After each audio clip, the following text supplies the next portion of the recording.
Hello, my name is Lindsay Lorio, and this is my Finance 653 Bloomberg project. I chose the three industries: personal care and beauty products, restaurant and restaurant groups, and streaming services and TV. The first industry I'll be analyzing is the personal care and beauty industry, and I chose to analyze Procter & Gamble, L'Oreal Paris, Estee Lauder, e.l.f., and Natural Beauty. Procter & Gamble is a company that dabbles in beauty and care, some makeup, but a lot of like lotions, shampoos, hair care products, some also Tide, and some household products.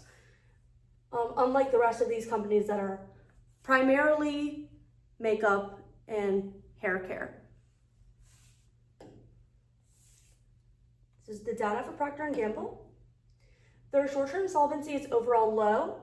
They are mostly financed by equity, and they have a slightly low asset turnover for the industry, but this makes sense because they do have products with a higher shelf life than the rest of the industry. They have a very steady ROE. The slight decline is very, very slight, and it's fairly steady throughout the years. And it is driven primarily through ROA and not through reliance on debt, a reliance on the equity multiplier, which is a good sign for the company that it is just steadily increasing and there's not a lot of volatility. And their EVA spread is at 12.17%. And one thing that did stand out about them is that 14% of the revenue does come from Walmart. So if something were to happen between their relationship with Walmart, something that would significantly affect the company. The next company I analyze is L'Oreal. Their short-term solvency, they have very high solvency, but a large portion of it is in inventory. They do, however, have a high inventory turnover, so that might not be so much of a problem for them. With their asset management. They are mostly financed by equity, and their ROE has increased in 2022 and 2023. So there is a steady incline for L'Oreal, and they are priced fairly high at 35 price to earnings ratio currently. And it is not heavily driven by the equity multiplier. It is mostly driven by ROA. The next company I analyze is Estee Lauder. And Estee Lauder is a different story than the first two companies, definitely. They have a very high liquidity, and a very large portion of it is in cash. They are relying on debt extremely and increasingly, and it's gone up quite a bit throughout the years. And they are approaching not being able to afford the debt at a EBITDA to interest expense at just below 6. And it's steadily increasing, and it's not looking very good for them. And their ROE has decreased steadily in the past 5 years, from over 55% to 17% at a steady incline. And that's also being multiplied from the equity multiplier, so it's being doubled down on almost with this company. It is still priced high at 41 price to earnings ratio, but it is dropping. The price to earnings ratio is dropping, which makes sense because if they're on a negative trend, they're not losing money, but they are on a negative trend. And they do have a negative EVA spread, and that's just because they're on that negative trend, and people who have put money into it are not getting the money back that they maybe expected, even though they are still getting money. Okay, the next company I analyze is e.l.f. e.l.f. is a little bit of a newer company, and that kind of shows from this price to earnings ratio at 114. So the market is saying that they expect future cash flows to increase significantly for a long time. At that price, it is overpriced. I would call the 114 price earnings ratio overpriced. And They are extremely liquid with a 1.5 current ratio, although it has dropped almost almost by one from 23 to 24. So maybe they got new management or something and they decided to not have so much free cash flying around, because before they did have quite a bit of cash. And they have an increasing asset turnover. So it went from 0.6 all the way up to 1.1. So they are turning over their inventory very quickly, which makes sense because they sell somewhat smaller products, and they are profitable. Their profit is increasing steadily, driven mostly by ROA. And they are slowly relying less and less on debt. So very positive outlook for them, just it's significantly overpriced with that price earnings ratio. Natural Beauty is the next company I chose to analyze. So they are a bit of a different story as well than the other ones. A large portion of their liquidity is in inventory, but that might be a problem for them as their asset turnover is very low and continuing to decrease.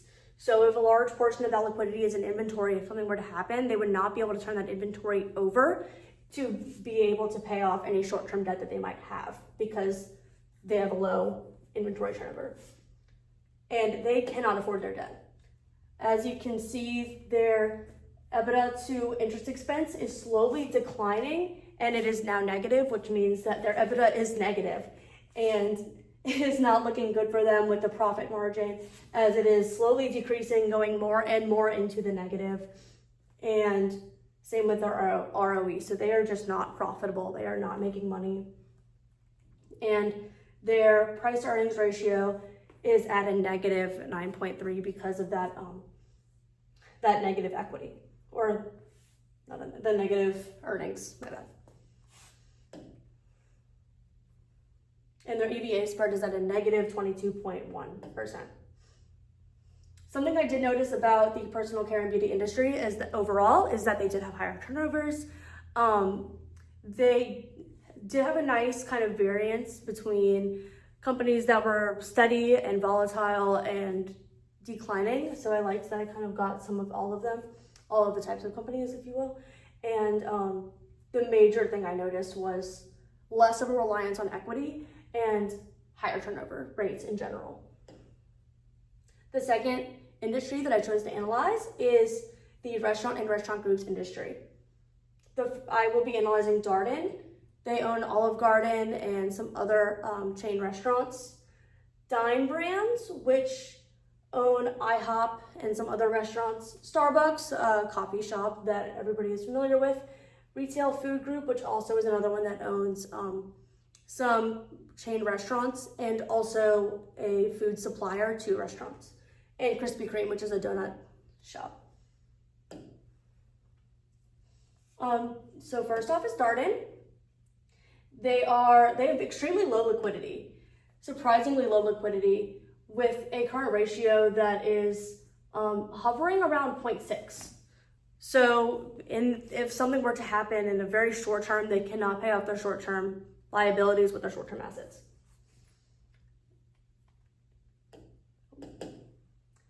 They have a very high asset turnover, which makes sense for them because they are selling food, and food has a shelf life that needs to be used very quickly. So it makes sense for them to have a very high asset turnover at over 1. And their profit margin is somewhat stable. Of course, during 2020, during the pandemic, they dropped significantly. But besides the pandemic situation, it looks like they are solidly at around a 9.5 for 3 years running. They have a very high equity multiplier. So a very large portion of their ROE is driven by that very high equity multiplier, that very high reliance on debt. However, that high reliance on debt may not be an issue for them, as they can more than afford their debt, but their EBITDA to interest expense. And their EVA spread is a negative 4.96. So that might come from something where they were priced very high in 2022 and 2023. Their PDE ratio is dropping slightly, and that could come from that. Next is Dime Brands. They have very low liquidity as well, and they are heavily relying on debt. They have a low asset turnover, so these are not looking good for them. As you can see, they do have a negative ROE, but that is coming from the very low equity that they have from the reliance on debt. And yeah, it's coming from a very high reliance on debt, not from a negative ROA. And the price to earnings ratio is very low at a 6.6, and it's steadily decreasing. The market is not looking good for them. And their EVA spread is a negative 2.24. Starbucks is a slightly happier story. They have a low liquidity at below 1, and they don't heavily rely on debt to an extreme, although a lot of their they do rely on it more than the previous companies I'm talking about besides the previous. And they have a very high price to earnings ratio, but because of that equity situation, the debt to equity situation, they do have a negative ROE consistently.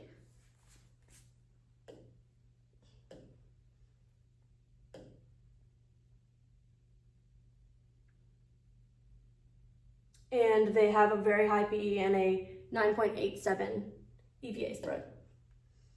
Retail Food Group is next. They went public later, so I wasn't able to get all of the data.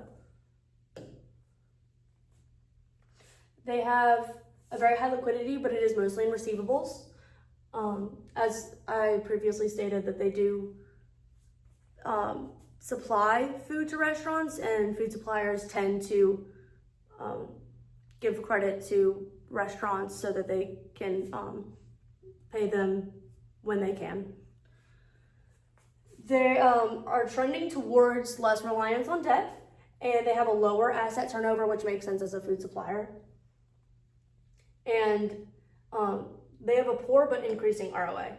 So their ROA is hovering around the negative, but it is increasing in the recent years. And same with the ROE, is like it's not looking good for them, and it is very volatile. But it is increasing, and they are priced very high, probably mostly because of that low earnings affecting that. Retail Food Group is next. And, no, not Retail Food. Krispy Kreme is next, my bad. Krispy Kreme is next. And they have a very high liquidity. Oh, no, my goodness, I'm mixing it up. I'm going to have to edit this. They have a very low liquidity. And they're trending towards less debt also. And they have a lower asset turnover, which is surprising because it's such a direct restaurant. I would assume that they have a higher asset turnover, but that was surprising. And they have a negative ROA. So maybe that low asset turnover is just coming from a low revenue in general. And it is not looking good for them at they are hovering around the negatives for their ROA consistently. And just this in 2024, they just made some profit, but they still have a negative ROE.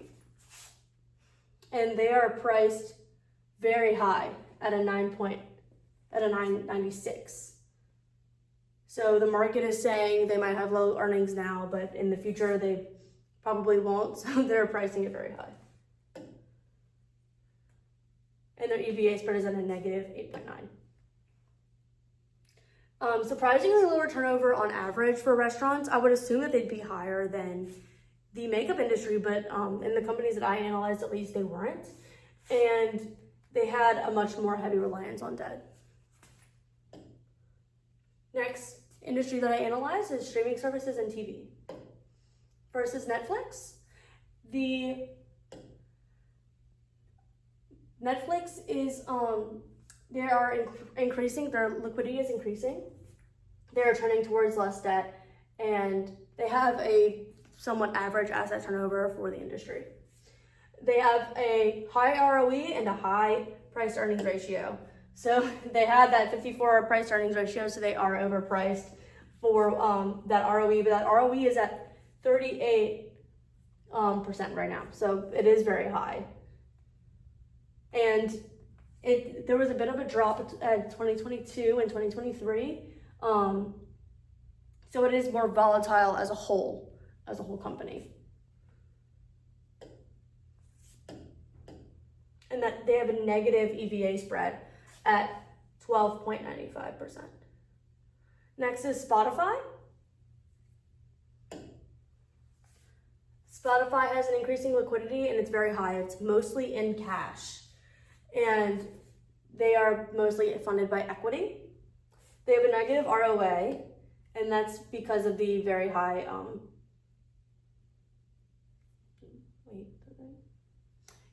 so the ROA is from a very low, they have a negative ROA and a low ROE, so that ROE is coming from that negative ROA. It is not coming from the equity multiplier. So they are not making money, and except for in 2024, where there was a sharp increase of in ROA, about 18. So they do have a 29 ROE. And their market value, their PE ratio is at a 76. So it's very, very high. The next company is SiriusXM. They have very low liquidity, almost below 0.3 for all of their categories, which is extremely low. And a very high reliance on debt, a negative ROA that is, the negative ROA, and they now have a negative ROA that is not looking good for them, and a steady decline in profits. And their price earnings ratio is steadily dropping, and it is now at 11.5. And they have a negative EVA spread at a negative 15.72. The next company I analyzed is Fubo TV. They have low liquidity, not as low as some of the others that I've discussed. And they are heavily relying on debt, and they are continuing to rely on debt, and they cannot afford it. They are not making money. Their EBITDA is negative, and they cannot cover that interest expense.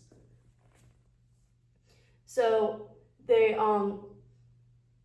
their asset management is steadily increasing, and their profit margin is negative but increasing.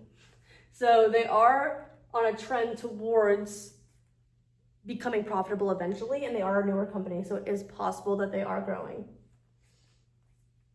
And that ROE is negative. The next company I analyzed is Roku.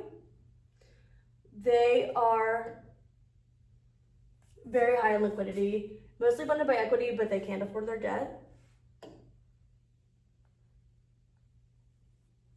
Again, with that negative EBITDA, they can't cover their interest expense.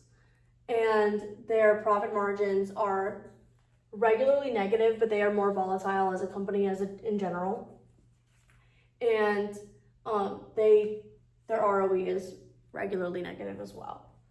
And I couldn't find the price earnings ratio at all because of the ROE. and their EVA spread is negative 25.3%. So they are not giving they are not returning on investors what they expect to be returning.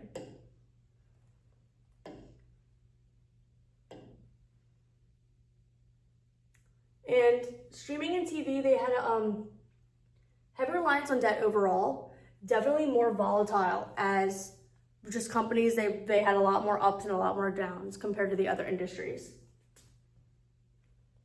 The best companies that, in my opinion, were Procter & Gamble. They had a steadily increasing ROE that was partly driven by the equity multiplier, but mostly driven by ROA. The Darden, they had a high increasing ROE, but it was mostly driven by the equity multiplier. And streaming and TV was Netflix. They were more volatile ROE, but they had the highest ROE.